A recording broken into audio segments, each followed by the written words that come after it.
¿Cómo les va? Qué gusto que nos acompañen en una nueva emisión de la UNAM Responde. Los invitamos a que se queden con nosotros durante los próximos minutos.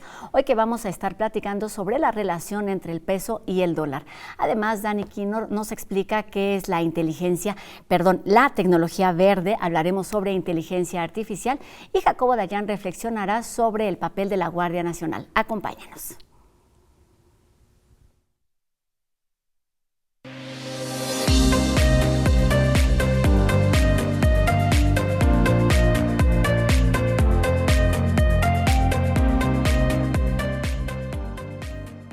El valor de la moneda mexicana frente al dólar estadounidense es un tema prioritario en muchos ámbitos para nuestra economía que impacta de diferentes maneras. Por ejemplo, en el costo de productos, en las inversiones y hasta en la estabilidad de nuestra moneda. Para platicar de esta relación, además en tiempos políticos y de las expectativas en un futuro inmediato y no tan lejano, recibimos esta tarde al doctor Moritz Cruz Blanco, quien pertenece al Instituto de Investigaciones Económicas de nuestra universidad. ¿Cómo está, doctor? Bienvenido a la UNAM Responde. Buenas tardes. Pues un gusto que esté aquí con nosotros para hablar de algo que escuchamos de forma muy común en las noticias, la fluctuación, cómo amanece el dólar, cómo amanece el peso, y quizás tengamos que empezar por ahí. ¿Por qué es importante entender y conocer, la relación que tiene el peso con el dólar?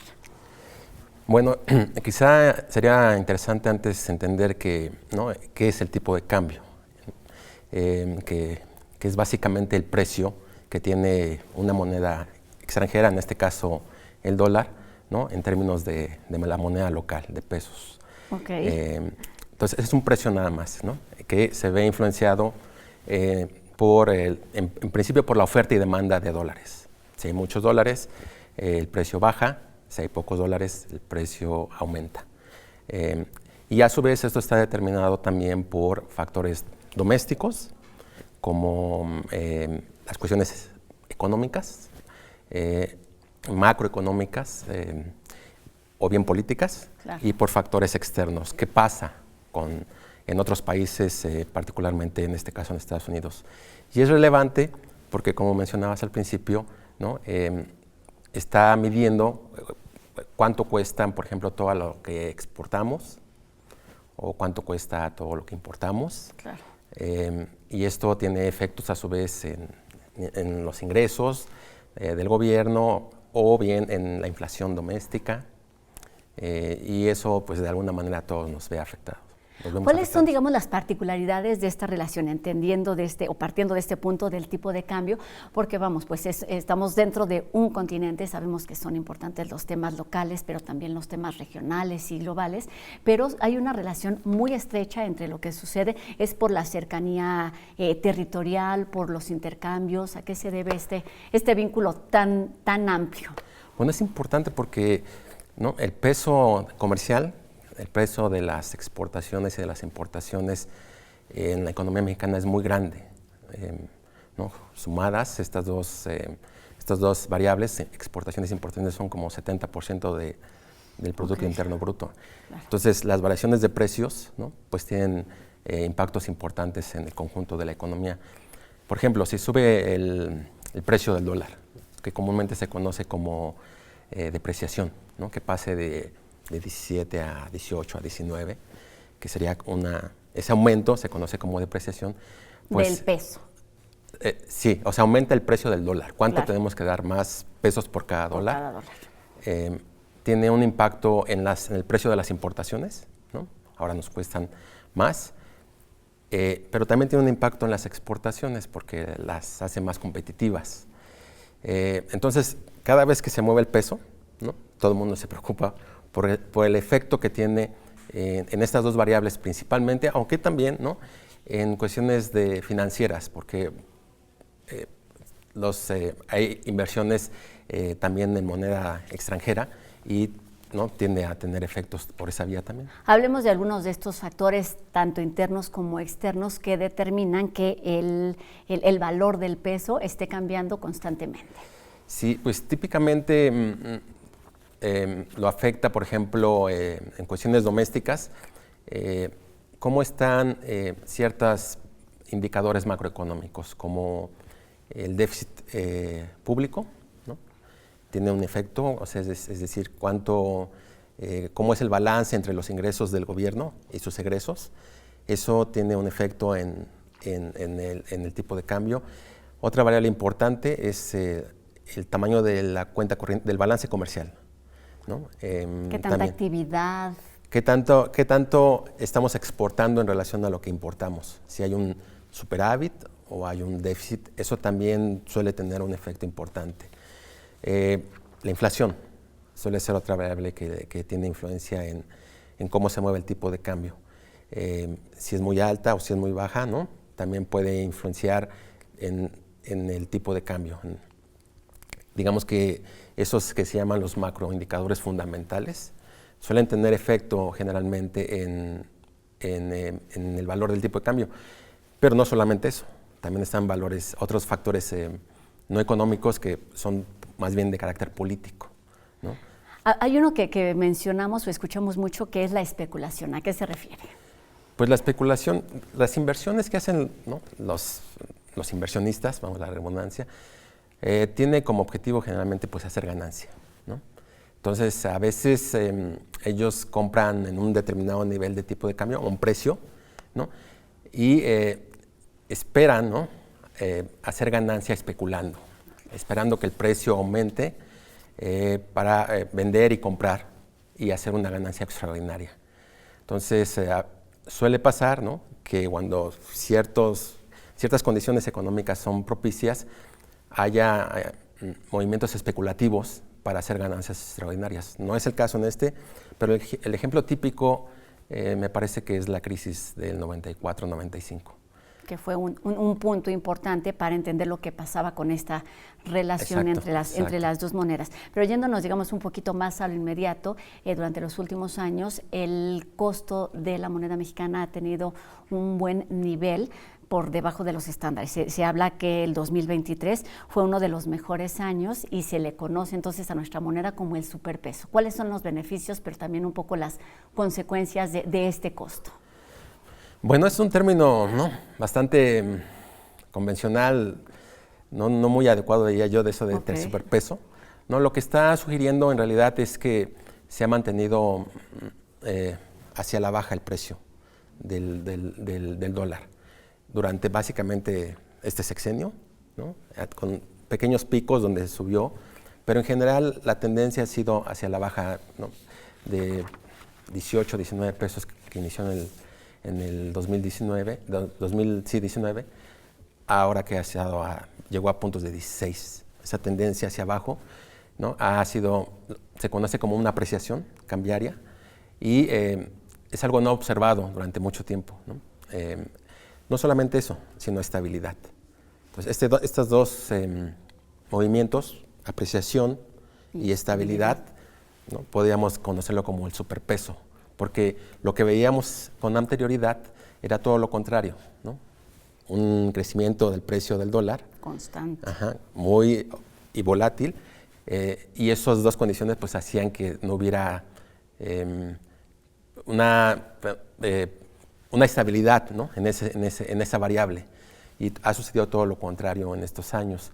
Y además, ¿no?, si uno lo compara con otras monedas, la mexicana pues ha tenido este comportamiento y lo hace llamar el superpeso, pero en realidad pues ha sido un comportamiento, digamos, sí es atípico, pero está dentro de lo que se mueve el precio de esta moneda. Y vamos, además de esta estabilidad, por otro lado se habla también, digamos, como de las consecuencias o de los efectos, digamos, poco positivos de que el dólar no alcance o no supere un costo superior a los 20 pesos. Si sube o si baja tiene efectos para unos positivos y para otros. Negativos. Sí, exactamente. Hablemos de estos, de los efectos economía, del dólar barato. En economía generalmente los movimientos de ciertas variables tienen, así como las decisiones de política, tienen efectos positivos y negativos. Por ejemplo, si se ha venido apreciando, se ha bajado el precio del dólar, un efecto importante, digamos, para los que envían remesas, ¿no? Claro. Es que ahora cuando lo cambian, ¿no?, en lugar de darles 20 pesos por un dólar, les dan 17. Te rinde menos ese dólar. Exacto. Entonces, eso tiene un efecto negativo para quienes reciben remesas, perdón. Pero quienes viajan al exterior, van de vacaciones, es lo contrario. Quienes importan, ¿no? Pues ahora resulta que es más barato estar comprando televisiones importadas, autos, ¿no? Pero los exportadores pierden competitividad, ¿no? Les pagan menos por cada dólar. Entonces tiene efectos tanto positivos como negativos. ¿Cuál es el nivel adecuado? ¿No? Exacto, esa es la pregunta. Esa es la pregunta clave. La ¿no? siguiente. Sí. Pues el nivel adecuado es el que mantenga en realidad el balance comercial estable, ¿no? Si tú haces la diferencia entre exportaciones e importaciones, pues obtienes un balance que puede ser positivo, negativo o igual, ¿no? Para ponerlo en números, ¿hay algún valor estimado? Pues mira, históricamente lo que se ha observado es que cuando el déficit, ¿no?, es de 6% del PIB, eso es un punto de peligro para la economía. Ahí, ¿no?, hay algo que debe de corregirse y generalmente se corrige, ¿no?, devaluando de manera extrema. Claro. Hay otros elementos, otros factores que se tienen. Además de haber otros factores, claro, exactamente. Pero en este caso, ¿no?, lo que hemos visto es que el balance comercial como porcentaje de toda la economía ha estado fluctuando de manera pequeña, ¿no?, alrededor de menos de 1%. Y nos queda poco tiempo para terminar y hay un punto importante que ya mencionó y es cómo influye el panorama, los temas políticos en el valor del peso y su relación con el dólar. Sí, decía, factores macroeconómicos, económicos, políticos, ¿no?, pueden influenciarlo, y externos. ¿Qué pasa en otros países? Si hay guerra, por ejemplo, claro, si en Estados Unidos hay inestabilidad o si hay crecimiento. Todos estos factores son importantes en el comportamiento de entradas y salidas de dólares, y eso está definiendo el valor del tipo de cambio, ¿no?, o el valor del dólar. Entonces, es difícil realmente, ¿no?,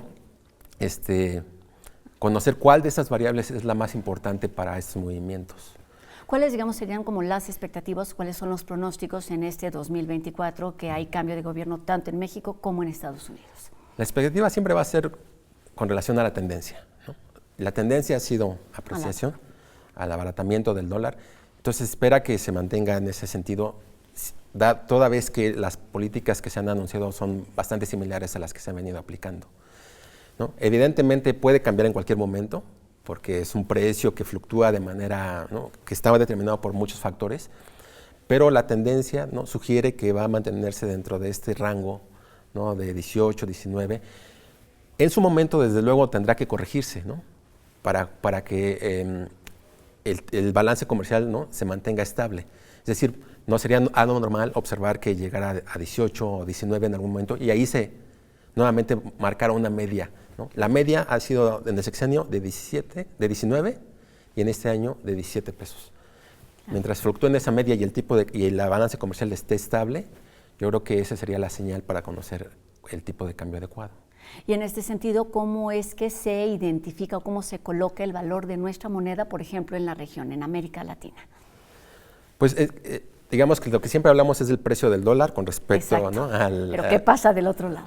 Pues nada más, es lo mismo realmente, ¿no? Hay que medir el precio del cruzeiro, del real brasileño con relación al peso o con el argentino.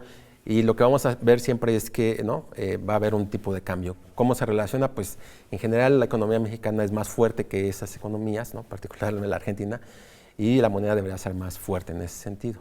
Entonces depende también de con quién la compares, con qué otra moneda, ¿no?, claro, y de las condiciones que tiene ese país. ¿Por qué estamos hablando de esto, doctor? Para terminar, ¿cómo impacta esta relación entre el precio de nuestro peso y el dólar en las economías, en los bolsillos? Insisto, porque impacta muchas variables económicas el precio, el tipo de cambio, ¿no?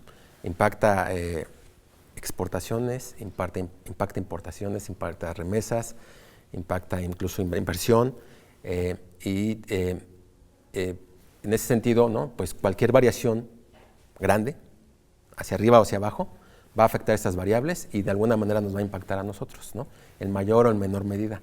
Entonces es un precio muy importante, ¿no?, que tiene influencia en muchas variables, y esto hace que pues todos tengamos un ojo puesto en eso. Además, teóricamente es un reflejo de de qué tan fuerte o estable es una economía, aunque no necesariamente. Claro, por eso forma parte de las noticias diarias que los vemos ahí, o lo vemos ahí todo el tiempo, esta relación, porque tiene que ver de muchas maneras con lo que compramos, con lo que vendemos, con lo que hacemos en términos económicos, pero también en términos turísticos, y por todo esto y más es importante. Pues muchas gracias, doctor Moritz Cruz Blanco, investigador del Instituto de Investigaciones Económicas de nuestra universidad, por estos minutos y por aclararnos algunas dudas y dejarnos estos temas aquí sobre la mesa. Gracias, doctor. Al contrario, gracias. Gracias, muy buenas tardes. Y bueno, ahora les comento de otro tema, porque es momento de descubrir a diferentes voces que han destacado en la historia reciente de nuestras letras a través del Colegio Nacional. Se trata de un podcast que reúne a algunos personajes de la Cátedra Libertad por el Saber en la Literatura Mexicana, que en esta primera entrega nos permite escuchar las reflexiones de Juan Villoro, José Emilio Pacheco o Carlos Fuentes, por mencionar algunos. No se pierdan un nuevo episodio que estará disponible en las plataformas digitales del Colegio Nacional todos los miércoles a partir de las 12 del día. Hoy Dani Quino nos habla sobre las diferentes alternativas que podemos aprovechar para ser amigables con el medio ambiente mientras usamos algún tipo de tecnología. Hoy No Memes va sobre la llamada tecnología verde.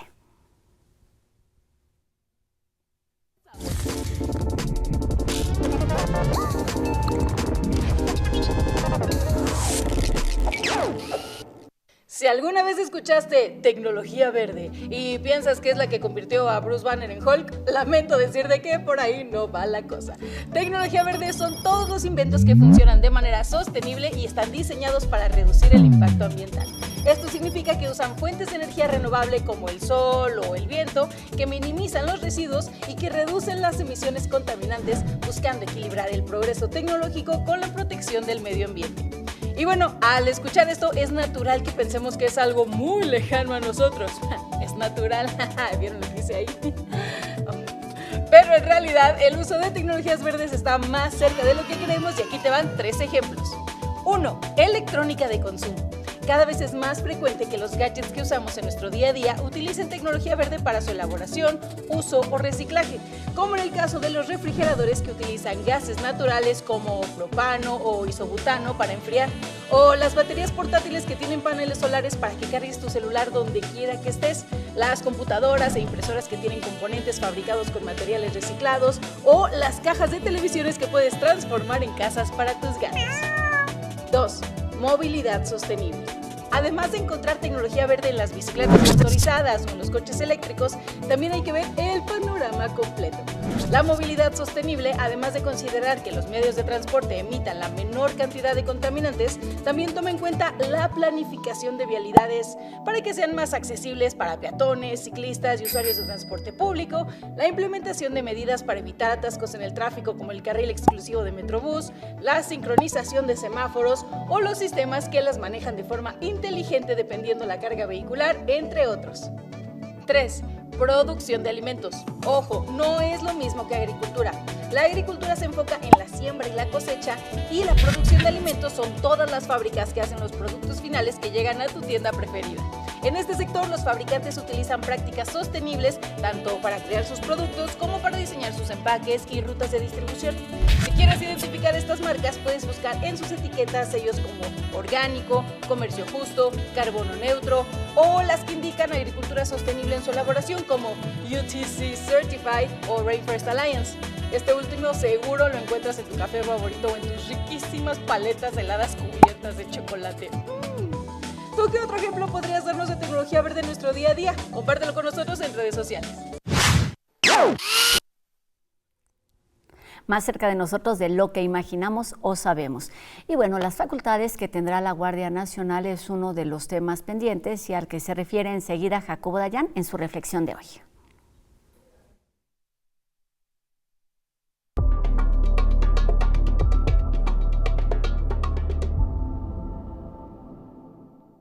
¿Qué tal? Entre el paquete de reformas propuestas que serán abordadas durante septiembre se encuentra el de la Guardia Nacional. La intención es pasar la Guardia Nacional a la Secretaría de la Defensa. No nada más es confirmar la militarización de la Guardia Nacional, sino otorgarle a la Sedena mucho más facultades, entre ellas las de investigación, ampliar el fuero militar y la participación del ejército en más actividades civiles. El presidente ha dicho que de no hacer el traspaso de la Guardia Nacional a la Sedena, esta se corromperá. De esta manera está aceptando tácitamente que lo militar es puro y lo civil es corrupto. Un gobierno que apuesta por lo militar y denosta lo civil pone en riesgo la viabilidad democrática. Mientras más presencia militar, más opacidad y mayor injerencia tenga el ejército en la vida pública, más en riesgo estarán las instituciones democráticas. Muchas gracias.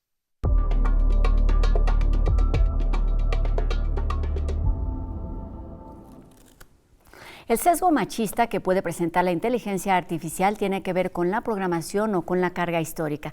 De esto nos habla la siguiente entrega de UNAM Global TV.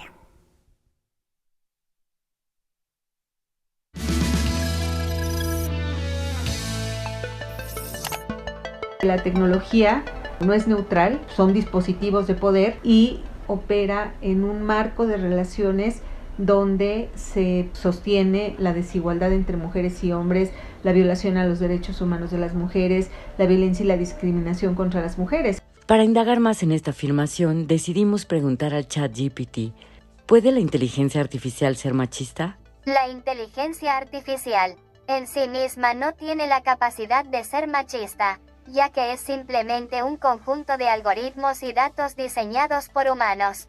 Sin embargo, los sesgos y prejuicios humanos pueden introducirse en los sistemas de IA a través de los datos utilizados para entrenarlos o de los sesgos inconscientes de los desarrolladores. Esto significa que, si los datos de entrenamiento contienen sesgos de género, como la discriminación histórica contra las mujeres, la IA puede reflejar y amplificar esos sesgos en sus resultados y sus decisiones. Por ahí hay muchos sesgos, ¿no? Hay muchos estereotipos, hay muchas cuestiones de género machistas y entonces el sistema va a aprender de lo que está en esos datos y ahí los datos de origen pueden estar sesgados. La inteligencia artificial como ChatGPT se nutre de grandes cantidades de información de fuentes como sitios web, artículos, libros y más. Tú le das millones de datos con los cuales empieza a aprender ciertos conceptos. Está entrenada para reproducir, pero también lo puede amplificar. Los sesgos pueden tener efectos que van más allá de generar información discriminatoria y que además podría ser machista. Entre 2014 y 2015, una empresa de comercio electrónico conoció sus efectos. A partir de CVs de 10 años que tenía de la empresa, entrenó una inteligencia artificial para que dijera a quién querían contratar y a quién no querían contratar. Y lo que pasó fue que cuando tú le dabas un CV de una mujer, lo rechazaba. El dominio masculino ha predominado en las industrias tecnológicas. Eso aprendió el sistema y una candidata iba a ser discriminada solo por ser mujer. Entonces, estos son de los sesgos que tenía la inteligencia artificial, que muchas veces esos sesgos vienen de los datos que están sesgados porque vienen de estructuras patriarcales. La inteligencia artificial está en proceso y se necesita pensar en hacerla desde la representación diversa y multidisciplinaria. Alinear los modelos de lenguaje, que haya participación humana en cada parte de los procesos, además de la regulación, por ejemplo, en los datos de origen, la privacidad y la reproducción de sesgos. Y la inteligencia artificial puede tener errores, entonces es importante que puedas permitir que haya humanos que puedan ayudar a corregir y percatarse de esos sesgos que pueden existir.